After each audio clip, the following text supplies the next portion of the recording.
Somewhat hot take. If the shoulder check that Bato did to Dada Silva was Gagamaru, it would have actually worked. Now, when I say that, do I mean that he would have knocked him over? Absolutely not. What I mean is Dada Silva would have actually had to try. Now, allow me to elaborate, but first we're going to go over stats. So Bato, as it stands, is 6 feet 2 inches. And in terms of weight, that's not really mentioned, so we're going to go off of who he's inspired by. Supposedly it's two people, one being Balotelli and Ronaldo.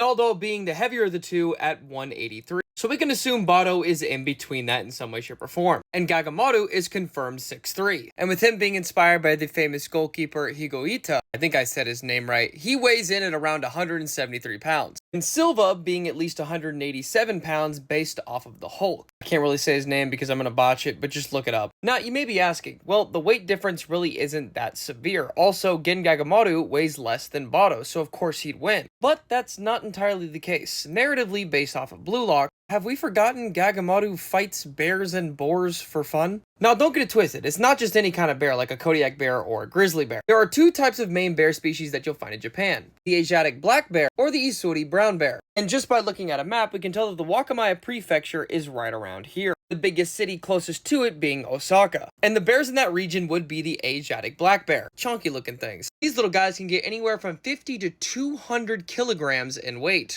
200 kg in reference to pounds is 440.925 pounds. But based off of the anime, as he says, I also sumo wrestle my bear friend, that looks to be a brown bear, which coincidentally is the other bear that exists within Japan, the Isuri brown bear. These guys can get anywhere from 200 to 600 kilograms, 400 to 1,320 pounds. And since he's riding a bigger bear than he is, we can assume that this is a fully grown brown bear, meaning it's probably in the higher pound range. So Gen Gagamaru would most likely be fighting a bear that is 700 pounds, if not heavier. That being said, with all the evidence presented, if Gen Gagamaru was in the exact same position as Bato, he would have done more damage to Silva than we think. And this would have damn near knocked Silva over. Also, I'd like to add that Silva is in the advantage here as he has his legs spread and he's leaned over a little bit, with his center of gravity being in his favor. And just to put the icing on the cake, he said, I thought this was the land of sumo. And Gen Gagamaru quite literally sumo wrestles a bear that is damn near 700 pounds, if not heavier. Thank you for coming to my TED Talk. I rest my case.